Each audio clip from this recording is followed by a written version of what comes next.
Bismillahirrahmanirrahim. Assalamu alaikum. Our today's topic is pH scale.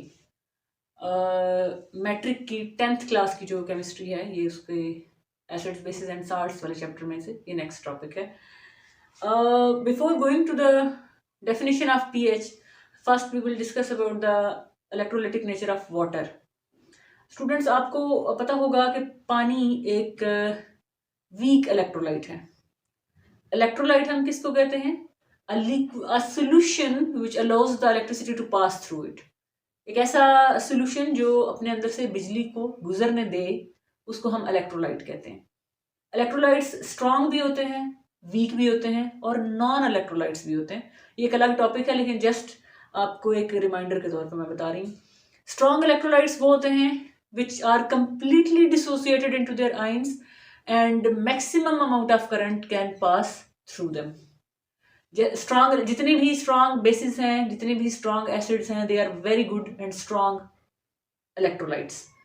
इसी तरह से वो सॉल्यूशंस जो बिल्कुल भी इलेक्ट्रिसिटी को अपने अंदर से पास होने नहीं देते उनको हम नॉन इलेक्ट्रोलाइट्स कहते हैं. जैसे शुगर सॉल्यूशन है, अब उसमें से लाइट पास नहीं हो सकती. जितने भी कोवेलेंट कंपाउंड्स हैं मोस्टली उनको जब हम पानी में डिजोल्व करते हैं तो उनके सॉल्यूशंस नॉर्मली नॉन इलेक्ट्रोलाइट्स होते हैं, कुछ विद अ फ्यू एक्सेप्शंस. कुछ ऐसे इलेक्ट्रोलाइट्स हैं जिनमें से जब आप इलेक्ट्रिसिटी को पास करते हैं तो they are slightly dissociated into their ions. बहुत थोड़ी अमाउंट में वो इलेक्ट्रिसिटी को पास होने देते हैं, तो उनको हम वीक इलेक्ट्रोलाइट्स कहते हैं. Water is one of them. पानी एक वीक इलेक्ट्रोलाइट है. आप इसमें से बहुत ज़्यादा अमाउंट ऑफ इलेक्ट्रिसिटी पास करते हैं तो भी वो 1000 में से शायद एक जो मॉलिक्यूल है वाटर का वो डिसोसिएट होता है into its positive and negative ions. कैसे? We have water, it is dissociated into H positive ions plus OH negative ions. इस तरह से वाटर की डिसोसिएशन होती है. आपको लॉ ऑफ मास एक्शन याद होगा जिसमें हमने Kc जो इक्विलिब्रियम कांस्टेंट का जो एक्सप्रेशन लिखते हैं हम. If we write down the equilibrium expression of this equation, Kc expression, we will write down the products first as a numerator and the reactant as a denominator, and the reactants and products will be mentioned in the square brackets. हमेशा याद रखें, जब हम square bracket में किसी चीज को लिखते हैं केमिस्ट्री में, इसका मतलब ये है कि we are mentioning the concentration of that substance. हमेशा हम उसकी मोलर कंसंट्रेशन की बात कर रहे हैं जब भी हम स्क्वायर ब्रैकेट में उसको लिख रहे हैं. ये हमने लॉ ऑफ मास सेक्शन में बहुत डिटेल में डिस्कस किया था. So we will write down the molar concentration of hydrogen ions multiplied by molar concentration of hydroxyl ions divided by molar concentration of water. This one. This is the Kc expression for this reaction. अब आप देखें, हमने कहा water is a poor और weak electrolyte. Weak electrolyte का मतलब ये है कि बहुत ज्यादा अमाउंट में आपने नंबर ऑफ वाटर मॉलिक्यूल्स लिए, उनमें से जस्ट अ फ्यू, हो सकता है सिर्फ एक, डिसॉल्व हुआ हो अपने, डिसोसिएट हुआ हो अपने कॉन्स्टिट्यूएंट आयंस के अंदर. सो इसका मतलब ये हुआ कि इन दोनों की कंसंट्रेशन बहुत थोड़ी है और वाटर एज इट इज बहुत ज्यादा क्वांटिटी में रहा, जो कि अनडिसोसिएटेड रहा, जो अपने आयंस में डिसोसिएट नहीं हुआ. सो इसका मतलब है इसकी कंसंट्रेशन ज्यादा है, बहुत ज्यादा, और इनकी बहुत कम. जो डिनोमिनेटर है, चूंकि उसकी कंसंट्रेशन में ऑलमोस्ट फर्क ही नहीं है एज सच पड़ा, तो हम इसको यहां से उठा के इधर ला सकते हैं. So it would be Kc multiplied by concentration of water is equal to, इसको इसी तरह से लिख लेंगे,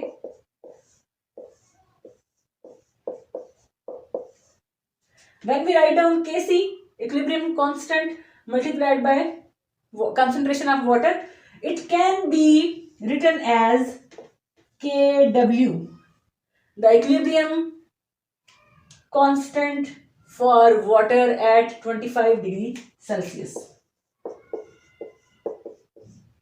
इस तरह से. सो इसको हम कलेक्टिवली Kw लिख सकते हैं. Kw is equal to molar concentration of H positive ions and molar concentration of OH negative ions. यहां तक होपफुली आपको क्लियर होगा।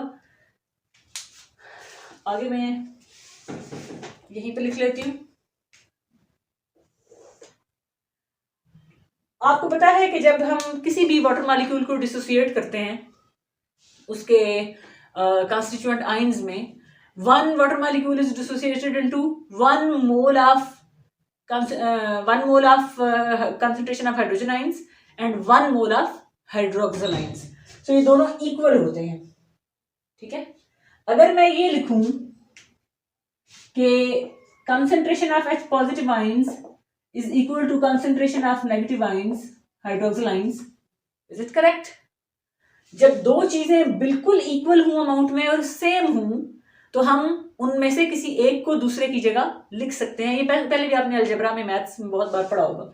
इसका मतलब ये हुआ कि हम इस इक्वेशन में, चूंकि H पॉजिटिव आयंस की कंसंट्रेशन और OH नेगेटिव आयंस की कंसंट्रेशन इक्वल है, तो हम इस इक्वेशन में हम यूं भी लिख सकते हैं KW is equal to H positive, और OH नेगेटिव आयंस की जगह भी हम H पॉजिटिव लिख सकते हैं। ऐसे हो जाएगा। और जब दो सेम चीजें आपस में मल्टीप्लाई करेंगे, जैसे x multiplied by x is equal to x square, तो हम इसको भी इसी तरह से लिख सकते हैं कंसंट्रेशन ऑफ हाइड्रोजन आयंस का स्क्वायर। होपफुली आपको यहां तक क्लियर होगा।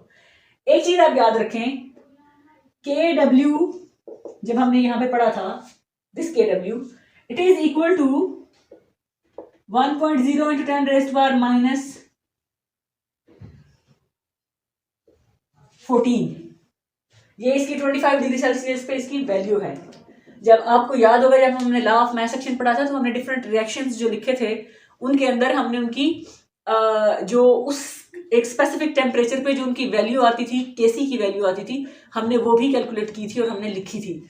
ये बिल्कुल उसी तरह से है कि जब 25 डिग्री सेल्सियस पे इस रिएक्शन की इक्विलिब्रियम कांस्टेंट निकाला जाए कंसंट्रेशंस का, तो उसकी वैल्यू आती है 1.0 into 10 raised to power minus 14। ये इस रिएक्शन की है। आप देखें, जब हमने ये लिखा स्क्वायर की फॉर्म में, तो इसकी वैल्यू भी सेम यही है, 1.0 into 10 raised to power minus 14। अगर मैं यूं लिखूं, H पॉजिटिव का square is equal to 1.0 into 10 raised to power minus 14। आपने अलजेब्रा में पढ़ा होगा, जब एक साइड पे स्क्वायर हो दूसरी साइड पे ना हो, we can take the under root on the both sides of the equation. So जब आप अंडर रूट लेंगे, इसका अंडर रूट और इसका स्क्वायर कट जाएगा, आपके पास रह जाएगा concentration of hydrogen ions is equal to, इसके ऊपर अंडर रूट आ जाएगा ऐसे। होपफुली आपको यहां तक समझ में आया होगा, इसमें कोई ऐसी मुश्किल चीज नहीं है। जब आप इसका अंडर रूट खत्म करते हैं तो आपके पास वैल्यू आती है 1.0 into 10 raised to power minus 7। Hopefully आपको यहां तक समझ आया। अब मैं आपको इससे आगे इसको सॉल्व करके दिखाती हूं।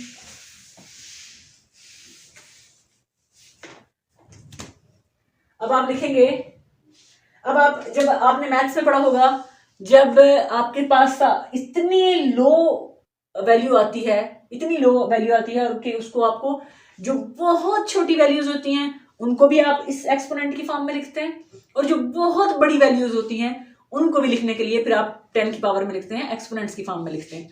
तो ये जो कि बहुत छोटी वैल्यू है, 1 into 10 raised to power minus 7, बहुत छोटी वैल्यू है। तो इतनी छोटी वैल्यूज को नॉर्मली कैलकुलेट करना हमारे लिए मुश्किल होता है, तो उसके लिए हम क्या करते हैं, फिर उसको लॉगरिथम की फॉर्म में कैलकुलेट कर लेते हैं।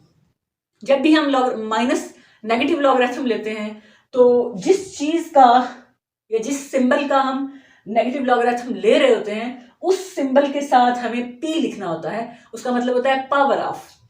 ठीक है, जैसे कि अगर हम इसकी लिखते हैं, हम लिखेंगे PH power of hydrogen ions, और जब हमने यहाँ पे p लिखा, दूसरी साइड के हम लॉगरिथम लेंगे माइनस लॉग, और यहां पे हम लिखेंगे हाइड्रोजन आइंस हम लेंगे, यानी हम इसकी वैल्यू का माइनस लॉग कैलकुलेट करेंगे, लॉगरिथम कैलकुलेट करेंगे।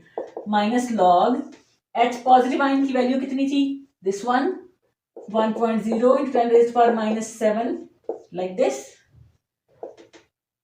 लॉगरिथम वाला चैप्टर अगर आपने मैट्रिक में मैथ्स में पढ़ा हुआ है, आपको बड़ी अच्छी तरह पता होगा कि जब भी किसी एक्सपोनेंट की फॉर्म में वैल्यू माइनस में होती है, जब आप उसका लॉगरिथम कैलकुलेट करते हैं तो वो वैल्यू पॉजिटिव में कन्वर्ट हो जाती है। -7 है, शुरू में भी माइनस है तो ये प्लस हो जाता है इसका। और जो लॉग होता है उसकी बेस हमेशा 10 होती है, ठीक है। और 10 के साथ वो उसकी वैल्यू फिर बाद में 1 आ जाती है। उस 1 को, ये आप बहुत लंबा प्रोसीजर है, इसमें आपको जाने की जरूरत नहीं है और मैं आपको कंफ्यूज भी नहीं करना चाहती, इसलिए आप जस्ट ये याद रखें minus log 1 × 10⁻⁷ this will be converted into +7। साथ आपको प्लस लिखने की जरूरत नहीं है। This is power of hydrogen ions. और अगर आप इसको डिफाइन करते हैं पीएच को आप डिफाइन करना चाहते हैं तो आप कहेंगे it is the negative logarithm of molar concentration of hydrogen ions. The negative logarithm of molar concentration of hydrogen ions is called pH. In the same way, we can calculate the pOH, negative logarithm of molar concentration of hydroxyl ions, like this. जैसे आपने ये लिखा था इसी तरह ये लिखेंगे minus log, और चूंकि OH के लिए भी सेम वैल्यू आएगी जो H के लिए थी 1.0 × 10⁻⁷, ये भी 7 आ जाएगी, pH भी 7, pOH भी 7, ठीक है। और जब भी आप pH स्केल की बात करते हैं इट स्टार्ट्स फ्रॉम 0 till 14, 0 से 14 तक ये होता है pH स्केल, ठीक है। अब हमें पता है कि pH अगर plus pOH is equal to 7 + 7 is equal to 14, तो pH स्केल टोटल 14 तक मैक्सिमम जाता है और इसकी रेंज है 0 से 14 तक। आप देखें ये वैल्यू आई है वाटर के लिए, वाटर की pH कितनी है 7, उसकी pOH कितनी है 7, उसमें concentration of molar concentration of hydrogen ions कितनी है 7, molar concentration of hydroxyl ions कितनी है 7। हमेशा याद रखें जब हम pH स्केल की बात करते हैं 7 इसका न्यूट्रल पॉइंट है। जिस भी सॉल्यूशन की जो pH है वो 7 होगी, इसका मतलब ये है कि वो न्यूट्रल है, ना तो वो एसिडिक है और ना ही वो बेसिक है। वाटर की pH 7 है, इसमें जितने नंबर ऑफ हाइड्रोक्सिल आयंस हैं उतने ही नंबर ऑफ हाइड्रोजन आयंस हैं और वो एक दूसरे को न्यूट्रलाइज कर देते हैं। यही वजह है कि पानी एक न्यूट्रल सब्सटेंस है और ये अल्लाह ताला का बहुत बड़ा एहसान है कि दुनिया में वाहिद ऐसा लिक्विड है जो हम हर चीज में इस्तेमाल करते हैं। इसीलिए ये एक यूनिवर्सल सॉल्वेंट भी है क्योंकि इसकी नेचर इस तरह की है कि ये किसी भी चीज को अफेक्ट नहीं करता, किसी चीज की pH को नहीं छेड़ता, इसलिए आप इसको मुख्तलिफ चीजों में बहुत ज्यादा यूज कर लेते हैं। तो इसके ये न्यूट्रल है, लेकिन जिस भी चीज की pH वैल्यू 7 से नीचे जाएगी दैट विल बिकम एसिडिक, जिसकी वैल्यू 7 से ऊपर होगी that will become basic in nature. और न्यूट्रल पॉइंट से वैल्यू जितनी दूर जाती जाएगी उस सॉल्यूशन की जो बेसिसिटी है या एसिडिटी है वो उतनी ही ज्यादा होती जाएगी। जैसे कि मसलन जिस सॉल्यूशन की pH 1 है it's highly acidic in nature, जिसकी pH 2 है, अगर एक सॉल्यूशन है उसकी pH 1 है और एक की pH 2 है, दोनों में क्या फर्क है? अभी जैसे मैंने थोड़ी देर पहले आपको बताया कि जो लॉगरिथम होता है उसकी बेस वैल्यू होती है 10। एक सॉल्यूशन जिसकी pH 1 है और जो दूसरा सॉल्यूशन है जिसकी pH 2 है, तो solution with pH 1 is 10 times acidic than the solution with pH 2, ठीक है। जो सॉल्यूशन जिस सॉल्यूशन की pH 1 है उसकी जो एसिडिटी है वो 10 times ज्यादा है as compared to that solution whose pH value is 2।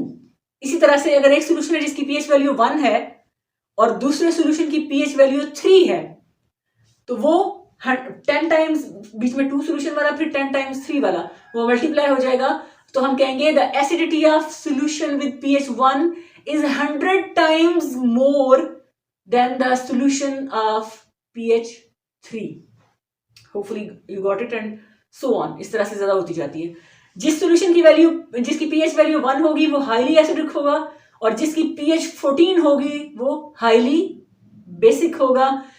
7 के जो करीब करीब वाली वैल्यूज हैं जैसे 6, 5 ये स्लाइटली एसिडिक हैं, या 8, 9 वो स्लाइटली बेसिक हैं, लेकिन जो जो वो न्यूट्रल पॉइंट से दूर जाती जाएंगी उसी तरह से उस सॉल्यूशन की जो इंटेंसिटी है pH की या pOH की वो ज्यादा होती जाएगी। अब हम डिस्कस कर लेते हैं यूजेस ऑफ पीएच और पीएच स्केल के, sorry. So pH scale is very very important. जितने भी बायोलॉजिकल प्रोसेसेस हो रहे हैं डिफरेंट लैब्स के अंदर, उनमें पीएच का बड़ा ही इंपॉर्टेंट रोल होता है, क्योंकि पीएच, जैसे मैंने आपको बताया कि एक सोल्यूशन की पीएच 1 है, दूसरे की 2 है, तो उनमें 10 टाइम्स डिफरेंस है एसिडिटी का। तो बहुत ज़्यादा इंपॉर्टेंट होता है, बहुत पॉइंट्स में जाके भी डिफरेंस आ जाता है रिजल्ट्स में। सो बड़ा इंपॉर्टेंट होता है कि आप पीएच स्केल को वहाँ पे अप्लाई करते हैं और उसके हिसाब से फिर आपको एसिडिटी और बेसिसिटी का पता होता है, और उन प्रोसीजर्स को मज़ीद आगे चलाना आसान हो जाता है। और इसके अलावा जितने भी डिफरेंट इंडस्ट्रीज़ में एक्सपेरिमेंट होते हैं, या सॉरी जो इंडस्ट्रीज़ में डिफरेंट प्रोसेस हो रहे हैं मुख्तलिफ, जहाँ पर एसिड्स का और बेसिस का बहुत ज़्यादा यूज़ होता है, वहाँ पर भी इनकी एसिडिटी का ख्याल रखना और उनकी पीएच वैल्यू का ख्याल रखना बहुत बड़ा इंपॉर्टेंट होता है। फिर जो बेवरेज इंडस्ट्री है, हमारे मशरूबात की बनाने वाली जो इंडस्ट्री है, जहाँ पर बहुत ज़्यादा आप मुख्तलिफ तरह के मशरूबात आप देखते हैं मार्केट में, और मोस्टली उनमें कार्बन डाइऑक्साइड प्रेशर के तहत उसमें सॉल्युबल की जाती है, ताकि वो उसके टेस्ट को इन्हेंस करने के लिए। जो आपको कोल्ड ड्रिंक्स में शार्प एक बड़ा टेस्ट आता है, that is because of carbonic acid, क्योंकि उसमें कार्बन डाइऑक्साइड को डिसॉल्व किया गया होता है। तो ऐसी जितनी भी चीज़ें बनाई जाती हैं जिनकी नेचर एसिडिक होती है, उसमें भी फिर उन्होंने ख्याल रखना होता है कि कितनी पीएच है, क्योंकि अभी जो बहुत स्लाइट से ये एसिडिक सॉल्यूशंस हैं जो कोल्ड ड्रिंक्स हम पीते हैं, लेकिन इसके बावजूद ये आपके स्टमक पे और आपके दांतों पे बहुत बुरा असर डालते हैं। सो इन चीज़ों का ख्याल रखें। और जो जितनी भी ऐसी इंडस्ट्रीज होती हैं, वहाँ पर भी ये ख्याल रखा जाता है कि एक लिमिट होती है, उससे ज़्यादा एसिडिक वो नहीं होना चाहिए उसको। सो ये बड़ा ही इंपॉर्टेंट रोल है पीएच स्केल का हमारी इंडस्ट्री में, माइक्रोबायोलॉजी के से रिलेटेड जितने प्रोसेस हैं उनमें, बायोलॉजिकल लैब्स के अंदर। So this is highly important. और ये टॉपिक भी बहुत ही इजी है, इसको ज़रूर पढ़िएगा और इससे रिलेटेड न्यूमेरिकल्स भी कीजिएगा। इंशाल्लाह आपको इसमें मुश्किल पेश नहीं आएगी। अपना फीडबैक ज़रूर दीजिएगा नेक्स्ट वीडियो तक इंशाल्लाह। अल्लाह हाफ़िज़।